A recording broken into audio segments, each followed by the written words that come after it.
হাই friends, মই strong চেনেলত সম্প্ৰচাৰিত হৈ থকা পবিতৰা ধাৰাবাহিকখনৰ আজিৰ খণ্ডটো চাবলৈ বহুত বেছি ভাল লাগিব, কিয়নো আজিৰ খণ্ডটোত অহিৰণৰ হাতত মুনাৰ ফটোখন দিব আৰু এইজন বেদৰ মেইন মানুহ বুলি ক'ব আৰু বেদৰ লগত ইয়ে কাম কৰে বুলি অহিৰণক ক'ব আৰু বেদই ইয়াৰ হতুৱাই মাৰপিট কৰিছিল বুলি ক'ব আৰু বেদক ইয়াৰ বিষয়ে সুধিবলৈ ক'ব আৰু তেতিয়া সকলো গম পাই যাব বুলি অহিৰণক কোৱা দেখিবলৈ পাব।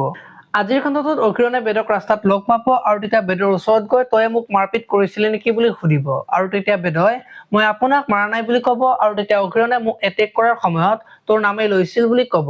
মোক ফচাবলৈ মোৰ নাম লৈছে বুলি ক'ব আৰু তেতিয়া অহিৰণে মিছা নকবি, তই এই কাম কৰিছা বুলি কোৱাত আপোনাক মই কিমানবাৰ ক'ব লাগে,